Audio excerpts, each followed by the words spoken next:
Halina't pag-usapan ang value ng bariyang ito.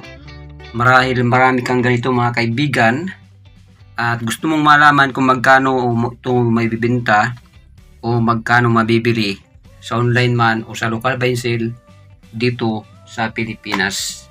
Ito yung topic natin mga kaibigan pag-usapan sa araw na ito. Don't forget subscribe to Alejandro Belgat TV, ang inyong kaibigan. Ayan mga kaibigan yung ating topic for today. Ayan. Nakikita nyo yan, may mga paru-paro G, may mga paru-paro. Ayan, yung barya na yan mga kaibigan ay nabibili rin yan mga kaibigan. Mayroon tayong 5 piraso at ang year niyan mga kaibigan ay 1994. Yung kondisyon niya mga kaibigan, yung iba EU condition, yung iba fine condition. Ito mga kaibigan, nasa good condition pa naman siya, pero medyo iba na yung kulay, below good condition. Ayan yung mga kaibigan. Itong bariyang ito mga kaibigan ay napakalit nito. Isukat natin dito sa bago nating 25 centimo. Ayan, maliit siya mga kaibigan. Ito po yung tinatawag na Improved Flora and Fauna series, kasi ito po maliit. Meron pang mas malaki dito na ganito rin ang itsura. Improved Flora and Fauna series 1994. Magkano ito ngayon mga kaibigan? So ayan mga kaibigan, pag-usapan na natin. So ayan, makikita mo dyan mga kaibigan, ang naka-portrait ay si Juan Luna na isang tanyag na pintor.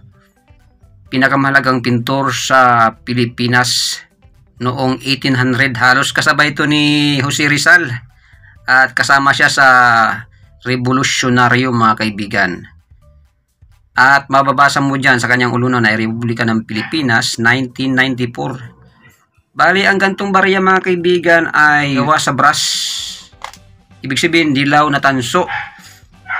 May dilaw na tanso, may puting tanso mga kaibigan, mayroong pulang tanso. Ito po ay dilaw na tanso or brass. Yung gilid niya mga kaibigan ay plain. At makikita mo dyan sa likod yung butterfly. Graph yung Edaides mga kaibigan, ang scientific name nakasulat dyan. Kasama nung 25 centimos. Na ang paru-parong ito na butterfly ay endemic sa Pilipinas. Ang ibig sabihin ng endemic mga kaibigan ay sa Pilipinas lang matatagpuan ang gantong klase ng paru-paro G or paru-paro. Ayan yan mga kaibigan. Kung mayroon ka niyan mga kaibigan, napakaliit niyan at malalaman mo ngayon ang presyuhan. Itong ganitong klaseng maliit na Improved Flora and Fauna series mga kaibigan ay ginawa mula 1991 to 1994. Ang ibig sabihin ko, mayroon siyang year na nakalagay 1991, 1992, 1993 at ito nga yung 1994. Pero ang talagang simula ng minting nito, paggawa ng BSP ay mula 1983. Yung mula 1983 naman hanggang 1991 mga kaibigan, yun po ay Flora and Fauna series lang. Ito 1994 ay Improved Flora and Fauna series. Ayan yung mga kaibigan. So talakayin natin mga kaibigan ang presyo nito. Unahin na natin sa kay numista.com. Kay numista.com mga kaibigan, yung 1994 alone mga kaibigan ay nagpresyo siya ng 7 pesos at pinakamataas ay 48 pesos. Pero random mula 1991 hanggang 1994 yung gantong klase ng barya kay numista.com, yung good condition or fine condition ay naghalaga lamang ng 5 piso isa. Yan. Ito yung mga 5 piso isa mga kaibigan. Ito, ang ganito, below 5 pesos ang halaga niyan. Pero mahirapan ka magbenta na gantong klase ng barya na may itim na.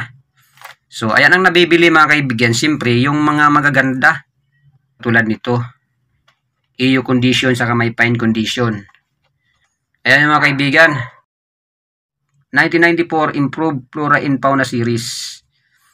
So ayan mga kaibigan, Kung tatanungin nyo naman kung paisa-isa ito binibili, kung paisa-isa naman mga kaibigan, kung paisa-isa, nabibili ito ng 5 piso ang isa mga kaibigan. Basta uncirculated. O kaya almost uncirculated, 5 piso yan pag paisa-isa. Doon mga kaibigan sa mga nagbibenta sa kalye, sa Divisoria, Avenida, Ricto, sa Quiapo mga kaibigan, Baclaran, yan po ay nabibili ng 5 or 7 pesos ang isa basta UNC. Kung paisa-isa mga kaibigan. Kung bibili ka naman, kung magbibenta o bibili ka naman ng maramihan mga kaibigan, ito mga kaibigan, kung 100 pesos pataas mga kaibigan, mabibili mo ito ng piso o kaya 2 ang isa mga kaibigan. Kasi yung bibili sa'yo ay reseller, siyempre bibili sa bababa para maibenta niya rin ng 5 pesos. Ganon yun mga kaibigan. Mas mababa ang reseller magbili. Kasi para matubuan din naman nila yung ganitong klase ng barya. Collectible po ito mga kaibigan. At kung gusto mong magnegosyo ng ganitong klase ng barya, ang presyo naman ito mga kaibigan kung doon sa per kilo. Nabibili rin po ito mga kaibigan per kilo, pero halo-halo yung iba, yung halo-halo yung kondisyon. May pangit, may maganda, may maitim, may madilaw, may UNC. Mabibili mo ito ng 150 ang kilo. Para makabuo ka ng 1 kilo ng ganitong klase ng barya na improved flora and fauna series, kailangan mo ng 446 piraso. So, nabili mo ng 150. Kung 446 yan, kahit ibenta mo yan ng 3 or 5 piso, mga kaibigan, panalong-panalo ka per kilo. Pero mayroon nagbibenta din ng 220 ang kilo. Per kilo na mga kaibigan, wala nang pili. Ayan yun mga kaibigan. So, ibig sabihin ko mga kaibigan, pinakamababang bintahan nito pag per kilo ay 150 pesos or 220 pesos per kilo. Ayan. Kung ang tatanungin mo naman mga kaibigan, yung buy set.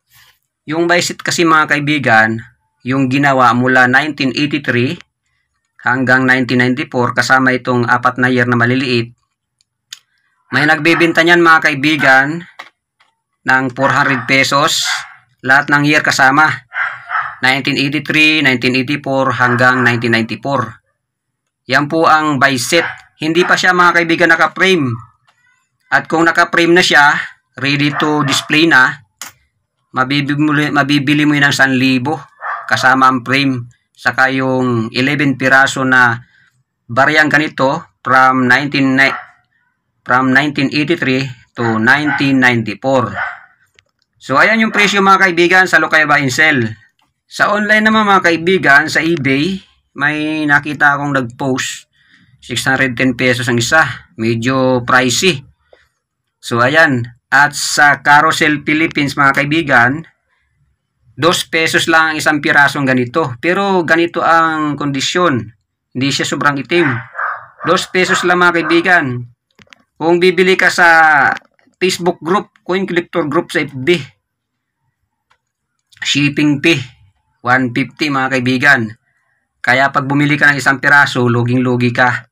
So maghanap pa na lang dyan sa lugar mo para makatipid ka. Pero kung lahat magaganda ang gusto mo, buy set, may nagbebenta nga mga kaibigan ng 400 to 500 pesos. Lahat ng year ay kasama. UNC ang kondisyon. Uncirculated, makinang-makintab, walang dumi, walang tupi, walang gas-gas na barya, ay 400 to 500 isang set mga kaibigan. Pag naka-frame na, 1,000 na yan mga kaibigan. So ayan mga kaibigan, ang tungkol sa barya na improved Flora and Fauna series na 1994 na makataong presyo. So ulitin ko mga kaibigan, ang presyo sa buy per kilo, abot siya ng 150 to 220 pesos sa per kilo. Pagka paisa-isa naman, pwede yang ibenta sa inyo ng 3, 5 pesos, 7 pesos.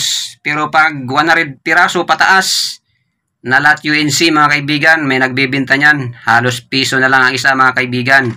Yung mga ganito ang kulay, ang ganda. So ayan mga kaibigan. At sa mga nakapwesto naman sa palengke, yan po binibenta nila ng 5 piso isa. Ang iba nga 10 piso pa mga kaibigan. So ayan mga kaibigan, pricey or mahal sa mga online, tulad ng eBay. Pero sa mga coin collector group sa FB, mapapamahal ka nga laang siya shipping fee mga kaibigan. So may payo ko sa iyo kung ikaw ay magninegosyo ng barya-barya o madamihan, talaga magninegosyo ng buy and sell ng mga barya, mas maganda bilhin mo per kilo mga kaibigan. Kasi diyan ka tutubo sa pagbibenta na ganito. Kung meron ka namang ganitong mga barya na gustong ibenta ng paisa-isa, medyo mahirap magbenta, maghanap ng buyer mga kaibigan. Karamihan talaga, umibili sila maramihan. Maraming salamat po sa tiwala. God bless you all. Bye-bye!